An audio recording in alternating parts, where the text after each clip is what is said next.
Alrighty, here we go. That's better. Alrighty, here we go. My name is Travis Neville. This is the Travis Neville Podcast. It's episode 35. It's Monday at 4 a.m. And the wise among you have figured out that it's clearly not 4 a.m. I fucking record this shit when I have time. I just release them always at 4 a.m. on Mondays. I get that question all the time. Like when I was on the Drew and Mike show, they were talking about that. Like, it's fucking daylight out there. It's not 4 a.m. Yeah, of course it's not. Come on, man. How about a little Hollywood magistry, Hollywood pageantry? How about that? All right, like I said, it's episode 35. I want to talk about accountability, and as a way to demonstrate that, as a way to, role model that, I'm going to tell you this. I was at the gym today, and it occurred to me. And I'm going to give you all of these explanations, but at my old gym, which I had to quit going to when they shut it down due to COVID, and I tried to go back when they reopened, but this had mask Nazis wandering around everywhere. Like, I'm on the treadmill just busting ass. Somebody came up to me and, like, signaled to me to put my fucking mask on. Like, I'm running, like, a 7-minute mile, just trucking. Put your fucking mask up. I'm like, put this up. That's what I'm going to tell you. So that was the last day there. Anyway, I went to this other gym, and since then I haven't weighed in. So it's been over a year, and I know this summer I have not been my usual amount of correct eating. I'm just trying to make excuses. They're not excuses. Bottom line is I went and weighed in today, 228 and a half, and that's about 10, 12 pounds over where I like to be. I'd like to try to stay between 215 and 220, and fuck, man, I don't like how I look. Like that extra weight, it's not muscle, it's just fucking fat. Like, it goes to my gut and my ass and my fucking cheeks. And so I just, hey, so what? Big deal. Let's make a fix. So I got my whiteboard in my bathroom. I'm setting up some goals for this winter, and I put up there today. Happens to be a Friday morning. That's when I was weighing in, and I wrote in 10-1. That's the date. 228 and a half. I'm going to weigh in every Friday between now and Thanksgiving, and I'm going to drop that weight, get to my 215, and that's what will happen. It won't be tough. I just, pretty simple. Just don't eat so damn much. Cut out the sugar, and you'll be good. Anyway, yeah, I was off my schedule. These are all my explanations. It is not an excuse. Nothing excuses having your body be out of shape. There's no ability in that. There's no, trade-off. I was making poor decisions and rationalizing them with, well, I'm working, or well, I'm on the road, or well, I'm this. Nope. That's bullshit. None of those things are things that, bottom line is I should have been making better decisions, and I wasn't, so I intend to remedy it, and that's what I'm going to do. Along that line, accountability. I'm reading this book by a guy named Ryan Michler, Michler, and interesting guy. The more I read him, he's basically me. I mean, he's as far as his attitudes and the things that he's trying to do with the world. He's trying to make men better. That's what he's doing, and he does it very much like I do. His philosophies are the same. His ideas are the same. The reason I got interested in him, the last time that I talked to Jack Donovan on the phone, we were talking about this idea of accountability, about how it doesn't really matter what the situations are in your life. They are just excuses for the weak-minded. That's all they are. You can use them as explanations as long as you take responsibility for it, as long as you take accountability for it. No matter what the goods are in your life, the positive things that you have, they're there because you made the decisions that put them there.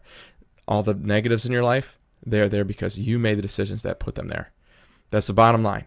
Now, of course I'm talking about adults here, for fuck's sake. I had a conversation with somebody last week, and she was like, well, there's all these environmental factors and all these societal factors and systemic factors. And I'm like, those are fucking excuses. You know what I mean? You can't control them, so you shouldn't even be paying attention to them. The bottom line is, if there's an environmental factor that's in your way, choose a different fucking environment. If there's a societal thing that's stopping you from getting to where you want to be, choose a different society. You always have that choice, no matter what. I don't give a shit how hard it is for you, how hard it is to find public transportation, how hard it is to find education, how hard it is to find a job. If you wanted it, you do it. That's the bottom line. That's all there is to it. And until you accept that into your life, until you accept that your life is a perfect reflection of your decision making, until you accept that, you don't deserve to have more than you have. That's just the bottom line. And I'm a perfect example of that. You know, I put on 10, 12 pounds over the summer.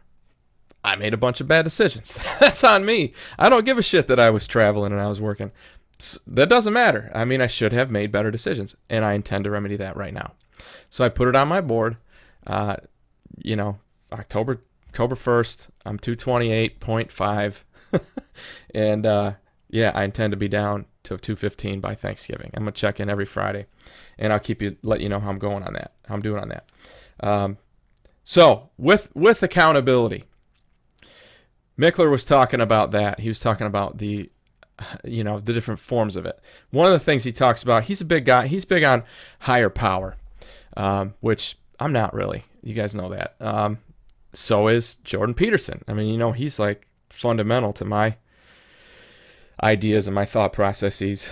12 Rules for Life is a life changer. If you haven't read that and you're expecting to make improve your life, you haven't done everything you can to get there. So one of the accountability, like when he talks about the higher power thing, as I'm reading, and I think this is I don't think it, I know it. My master's degree is in fucking, I was a reading specialist. One of the best ways to read is you're trying to connect your life to what you're reading. You're trying to relate to it. And if you can do that, you're going to understand it. You're going to have comprehension. So as he's talking about the higher power, I don't have any religion in my life. I never have. So instead of that, what I went to was this. Are there people in your life? Is there a person in your life? Is there a factor, an idea, a thing that is bigger than you and can sometimes be more objective, be more wise, be more calm, be a better idea to bring into your current situation? And I'm like, well, yeah, kind of there have been over the years, various partners that I've had. When I was younger, my parents, sometimes I still call my parents, my friends. I'll call somebody, hey man, here's the situation that I'm in. What do you think I should do? You know what I mean? And in a way, that's like having a higher power. That's going, I'm not sure here. Give me your wisdom. You know what I mean? So in that way, that's admitting I don't know what I'm doing, admitting I'd made some mistakes. And I think that's step one to really take an accountability. You got to admit that you're ignorant. One of the things that Mickler was talking about in the book, he's like, when he was talking about how when he first started his business, first couple of years, he was making like $30,000 a year, which that's not very good money. And now that third year, he was ready to throw in the towel. And rather than do that, what he did was swallowed his pride and went and talked to some people in his office who were doing the same job he was doing, who were successful. And he went to lunch with them and did some things, and hey man, how the fuck do I do this right? And got some ideas, and his business started to boom. He started to do well. That's a tough thing, I think, for a guy, because I don't know, as a kid, and he talks about this too, as a kid, it's completely okay to fall on your face. People laugh at you, pick you up, brush you off, and you keep moving. It's okay to ask a million questions because you're inquisitive. But at a certain age, all of a sudden, I don't know, you feel like the world expects you to know everything. And to ask for help or to admit you don't know something, it's almost like a fucking shot to your ego. And it sure as hell shouldn't be. Because I think it takes a shit ton of confidence to say, hey man, I don't know how to do this. Can you please help me? It takes a ton of confidence, because you're risking their opinion of you. Well, I happen to be in a position where I kind of don't give a shit what people think most of the time. I mean, I've got my certain circle of friends and people that I love who, their opinions count. I'm not going to make a bunch of decisions that I disagree with in order just to make them happy, of course. But anyway, I don't really have that too much, but I know that it's common. I've been in situations where I felt like that. Matter of fact, I can remember being in a football meeting a year ago, and this guy was up there, really good coach, and he was talking about how he hasn't said much in meetings or at practice because he was afraid he would look like he was stupid. And I remember telling him, like in the meeting and then afterwards, dude, there's only two things that are going to happen when you admit you don't know something, or to admit that you've failed.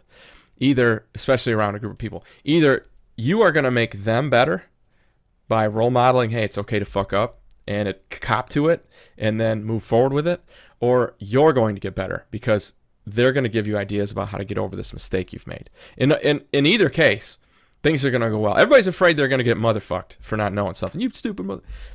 This doesn't happen. I mean, if you're in an environment that's like that, that's a bad decision on your part. Get the fuck out of there. Go someplace that they don't do that. That's what I would tell you. So yeah, admitting that you have weakness. I think that's a huge piece of accountability. That happens all the time. Like if you've made a mistake. I mean, shit. Look at my life. I've made no secrets about the things that the mistakes that I've made. I mean, I got arrested. I got caught with drugs. I had a bad marriage. I made that podcast that got me fired from the football program. I've made a ton of mistakes. I ate really bad all summer. Worse than I should. I mean, I usually eat pretty well, but I got off my usual wagon, and I admit all of them. I do. I admit all of them. I think, I was dating this girl once, and I thought that, man, she had everything going for her. Like she had no limits. I thought this could be a great situation for me. And for her, I think I would really help her. She even would say that. She would say, I think that your relaxedness, your lack of stress, these things would really help me. She said these things. And I couldn't handle that. She didn't text me very often, and she didn't call me very often. Like, it just stressed me the fuck out. I'm like, you're obviously not interested. So I proactively went, you know what? I need more contact from you. This isn't going to work. I'm sorry. And that was that. So I don't know. When you do something like that, was it a mistake? I don't know. I mean, I would know it's a mistake if she called back and was like, you know what? You're right. I wasn't talking to you as much as I should have been. I apologize. I was focused on other things, whatever it was. I don't know. Like I said, I don't know if that was a mistake or not. But my point is this. Saying that you fucked something up is just another way that I know that you are a very confident person, that you have your shit together and you know what you want. I don't see that as a weakness, but I know a lot of guys do. A lot of guys struggle with that. So making mistakes, owning them, it's huge. I mean, if you guys look back at I think it was episode 19. 18 was the Forbidden podcast, the one that got me fired. 19, I just talked about here are the steps of failure. Here are the things what you do once you fuck something up. This is what you do. Why do that? Why admit that you screwed up? Why do all these things? Well, believe it or not, it really has nothing to do with what other people think of you. Now, that's a nice side benefit if that's a thing that you're concerned with. But the real reason that you admit that you fucked something up, or that you can say, I'm not doing this because I don't have time. I'm sorry, you don't say it that way. You say, I'm choosing not to. I'm choosing these other things instead. The real reason that you do that is because you have to be able to forgive yourself for the mistakes that you've made. Because if you don't, there's going to be this tension in you. My dad used to talk about this idea that how you think you should act and how you actually act, if there's any if those aren't the same, essentially, you can't be happy. And honestly, when you make a mistake and you make a bunch of fucking excuses for it and you don't cop to it, you're lying to the world, you're lying to yourself. And we know lying's not good. You get taught that since you're a little kid. There's no level of lies that are good. Remember, I had that episode about lies that you tell yourself and all the problems that come with it. That's just another one. When you fucked something up and you don't admit it to yourself, admit it out loud somehow, you can't really heal from it. You can't fix that up. And then you have a collision between how you know you should act and how you actually are acting. And without that, essentially, how can you ever take credit for anything that you do that's good? Because if all the things that went bad on you were because of these environmental factors and all this crazy bullshit, and none of it was on you, then in what fucking magical world can you somehow control the whole world and all these outside factors and do great things in addition to those mistakes that you've made? You know what I mean? It's either one or the other. Either you are making all the decisions in the world, you know what I mean? You're controlling what you can control, making the best decisions you can, and let me tell you, that will always guarantee that your life is going well. You'll certainly at least be happy, happier. Or you can decide that everything's everybody else's fault. It's exactly, remember the locus of control thing? You have an internal locus of control or you have an external locus of control. Either the things are in your control or they're not. So that's what the accountability piece is. I'll give you a couple of examples. When I did the show about, actually this shit all happened on TikTok now I think about it. I'm putting little clips from the show out there on TikTok. I posted this thing about how, when I'd read The Boy Crisis by Dr. Farrell, and I was like, you know what, if you are a single mom raising your kids, they are not going to come out as well as if they had a dad in the house, and man, did I get some fucking blowback from single moms, holy shit did I get lit up, which I thought was great, because I really do like a good discussion. I like a good debate. I like to go back and forth. To me, that's fun. It's a challenge. I want to see, can I stay calm with a little bit of tension? Can I come up with good research? It's like a debate. To me, that's a good time. Well, essentially, this is what kept happening. Basically, every woman said that their kids' dads, and most of them, they weren't married, were abusive. And I'm like, oh, physically abusive? And none of them said yes. They all know emotionally abusive, mentally abusive. So, and I don't want to dig any deeper than that, and I don't want to put any labels on anybody or anything, but regardless of what's happening there, and I mean, I hear that from every woman who's divorced. He was abusive. There can't be that many abusive men in the world. Really, I think people call abusive anything they don't like. He was mean to me. That's abuse. He didn't take out the garbage on time. That's mental abuse. That's him telling me that what I want isn't important to him. And that's abuse. I mean, I think that brush gets pretty fucking broad sometimes. Regardless of that, let's say he did abuse the shit out of you. You married him. Or, wait a minute, no, you didn't. But you had at least one kid with him. Maybe you had two. Maybe you had three. And that whole time you're making these decisions to commit your life to this guy. You can be with him until these kids, well, forever really, because you're always going to share these kids. You're going to be at the kid's wedding. And he's going to be there.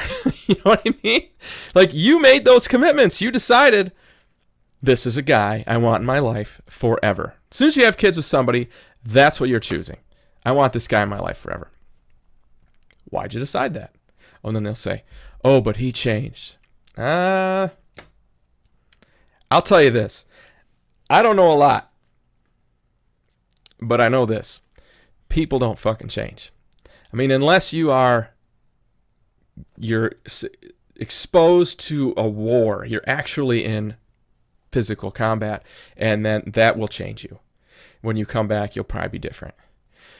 If you are a drug addict and you come away from that, that will change you. You will come out of that and you'll be different. If you are locked up and beaten physically for a period of time and you get out of that, that will change you. Okay? So unless these things were happening to these men that you had children with, that you chose over and over again to be with, you made a million decisions every day. I'm going to be with this guy. I'm going to be with this guy. I'm going to continue to pay this bill. I'm going to continue to help him in this way. I'm going to continue to sleep next to him. You're making those decisions. You are choosing to keep him in your life. I never had a single guy come to me and say, well, she was abusive. My ex-wife was abusive. Guys don't say that. Guys say, she's That's right, you guys all said at the same time. She's crazy. That's what guys say. And then they move on. And same thing. I know that there can't be that many crazy women out there. So it's the same thing. My point is this. Take responsibility for the shit you can control. And if the other things you don't like that much, make a different decision. Okay? Own your own decisions. Don't put it on other fucking people. It's the same thing as, when people say, anyway, you get it. Blaming outside factors. That's just you being a coward. That's you being weak-minded. That makes you mentally weak. That makes you have a fragile ego. All those things just tell me. When somebody starts telling me about, well, I just, I got fired because they were making cutbacks, or I got fired because they don't like dudes over there, or whatever it is, No, man. Bottom line is this. If I'm a business owner, if you're making me money and you're not causing problems, I'm keeping you. That's it. So control what you can control. And if it was a bad situation and it was like that, why are you still there? If you're at a job and you're not moving up because whatever factor, get a different fucking job. That's on you. Okay? It's not on anybody else. And again, you must do that. You have to do it in order to take credit for the positive things in your life. I look around my life and it's not exactly what I want it to be, but for the situation that I'm in, I'm crushing it. You know what I mean? I'm doing pretty well. I'd like to have a family right now. I thought that's where I'd be in my life, but I'm not. And it's because of decisions I made. I wanted that thing too much, and ironically, it caused me to not have it. I spent too much time with the wrong women, and that's on me. Completely my fault. And it's caused me to be where I'm in my life with that. So what I've chosen to do is make the best of what I have in front of me, which is pretty fucking cool. I have a business that makes me pretty good money with complete flexibility. I can travel whenever I want to. I can do whatever I want. There isn't a thing I do that I don't want to do. And that is a positive. And that's as a result of the decisions I've made. I chose to start this business. I chose to work hard at it.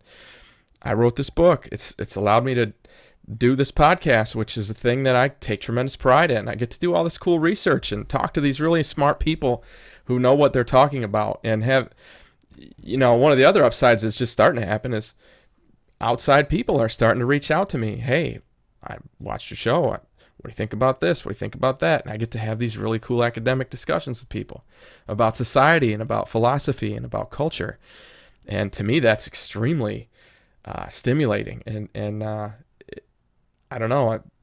People are kind of starting to look at me like I know something. And I don't. I'm just a regular dude sharing shit that I found. But, it's a cool upside. And I take credit for that because I worked hard at it. Just like earlier, I told you I fucking take responsibility for the things that I fucked up. I fuck up shit every day. Like I was working on my truck this morning. The little gas thing. Anyway, when I pulled it all apart, I could see that this one part was rusted in it. I'm like, well, I'm going to try to fix it the hillbilly way with a bunch of RTV and a clamp, and we'll see if it stops leaking. You know what I mean? So it's drying in the garage right now, and that shit might leak like crazy. It might be a giant mess next time I fill it up with gas, but if it is, hey, that's all right. Fine. I tried. I knew that this could be a possible outcome of it, and I'll deal with it if it happens. It means I got to buy a new gas tank. I got to buy a new gas tank. Whatever. There's worse crimes out there. No big deal. Another little transition here. A thing that Mickler talked about, and I loved this. He said when guys come to him and say, hey, I want to get my life together. I want to do X, Y, and Z. This is where I want to be. I fleshed that out. I fleshed out what my goal is. I know what I want, but I don't know where to start to get there. And for a lot of you, that's almost definitely where you are. If you have fleshed out your goal, knowing where to start, that can be a tough one. That can be tough. Like, I know that shit with this podcast and the book. I know where my weak point is, and that's marketing. I don't know much about that, and I got to ask professionals. And Joel, expect a call, Joel, my old buddy from high school. I need some information. I'm at the point where I need more information to go forward. So that's what I intend to do. But anyway, what he suggested was, start with your body. Whether your goals are financial, marital, parental, professional, it doesn't matter what they are. Start them all with physical. And his logic, I think, is sound as fuck. It's exactly what I do. Start with your body. That's the thing that you can 100% control. And I talk about this in my book when I talk about working out and eating right. No one else has any input on that. That's just you. You decide what's going to go in here. You decide what you're going to do with this body. You make those choices. That's 100% in your control at all times. And you should wrap your arms around that, if you will.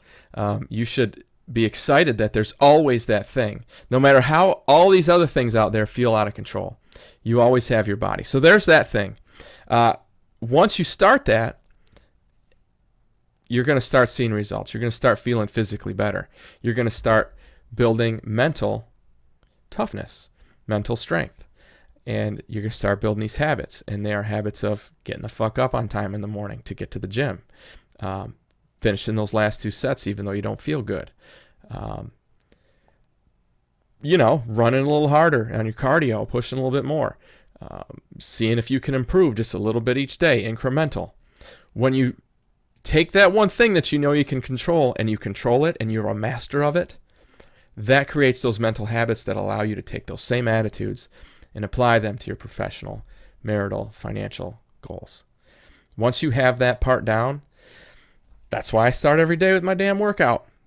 First thing I do every morning, get up and go to the gym. And it was awesome. Like as Ryan Mickler's talking, I'm like answering all these questions because I think just like he does.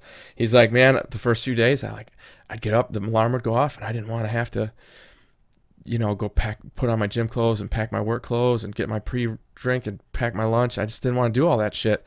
And he wasn't even half done saying it. I'm like, so fucking do it the night before. And then the next thing out of his mouth, he's like, so I started doing it that night. So all I had to do was get up and roll. And I figured that out, 20 years ago when I was teaching still. And it works. That's the thing. Set it all up so it's easy for you the next day. If you don't want to think when you're all groggy in the first thing in the morning, do it when you're not. The simplest, fixes are generally the most elegant, right? So that's what you do. Start with your body.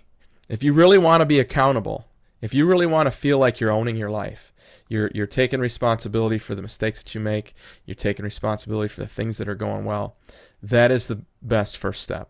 And I don't care if all it is when you roll out of bed in the morning, you do, you work your way through 40 push-ups. I don't care if it takes you 4 sets or 5 sets to get to 40. Get to 40 push-ups, and then tomorrow try to do 45. Or next week your goal is 45 or 50. And then maybe you start adding in some abs or something. But start with your body because you can control that. Once you have that base, that confidence of, okay, I've got my physical situation where I want it. I'm moving in the right direction. And again, don't get caught in this trap of, once I'm in shape, then I will. No. If you are working at it, if you worked at it today, then you did everything you could for today. And you should feel great about that. That's going to help you move on and do everything you can on something else today. And then tomorrow, you'll make that same decision. It isn't about the end result. It's about falling in love with the process. There's a guy that I coached with, young guy, lives in Atlanta now. His name's Dre. He said that. He used to talk about that. Fall in love with the process. Fall in love with the process. Enjoy what it takes to get there. And then the there will just take care of itself. In our case, it was football, and we were talking about wins, and the wins did happen. They piled up because our kids fell in love with the process. You have to fall in love with the process of becoming great. Everything you do, every part of it has to be very satisfying to you. And really, that's what my book is about. It's 12 things that you can do on a daily basis. Help somebody, work out, eat right, call mom and dad, play my guitar. All these things that I put in there that if I did them today, that's the best I could do today to make my life better. And then you just do the same thing tomorrow. Pretty simple. And that's where Mickler comes out. So great book. I recommend it. It's called Sovereignty. Like I said, he talks about, and I'll put the graphic up here again. What he talks about is to be a sovereign man. That's the word that he uses. Like to be a sovereign nation. Like we are not dependent on anyone else. We are not reliant on anyone else, any other countries. we'll trade with you and we'll do whatever we do, but we are our own fucking shit. I mean, and that's what I think the word sovereign is in our Constitution, or at least the Declaration of Independence. We're a sovereign nation. We're no longer attached to you, England, right? And that's what you need to get to. That's the best part of accountability. I am not going to be beholden to the environment that I'm in, the society that I'm in, the people around me. I am going to work on me and make me as well as I can, do me as well as I can. And maybe I'll be a role model to you. But I can't control that. I can't control your happiness. I can only control mine. So that's what I'll do, and I'll do it as well as I can. So accountability, that's it. In order to have it, you got to own your mistakes. But the end result of it is awesome. You get to be this strong island. You get to be this great boat in the sea. Like Peterson talks about, prepare your boat. Because so then even when the flood comes, you're going to be fine. Using the gym as a way to leverage your mental toughness. All this stuff's going to help you. So accountability, it's the best thing in the world. I think I talked about it with the blue collar guys the first time when I talked to Ryan Bills. It's one of the best things in my life is that I'm accountable for it. Everything you see behind me are these degrees over here. Paid for myself, earned them myself. These coaching awards, earned them myself. This podcast, created it myself, wrote this book.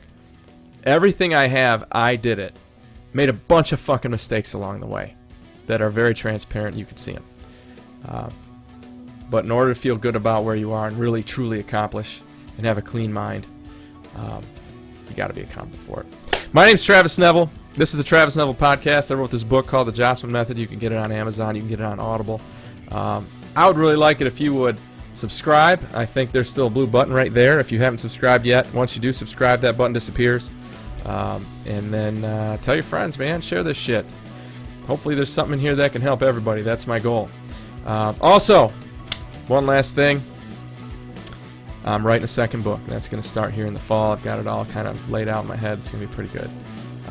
It'll be the next step. This one was getting out of the hole. The next book will be about getting to the top of the mountain. So pretty excited about that. And I'll keep you updated. All right. I hope that in some way this show today helped you to get your shit together. Have a great week.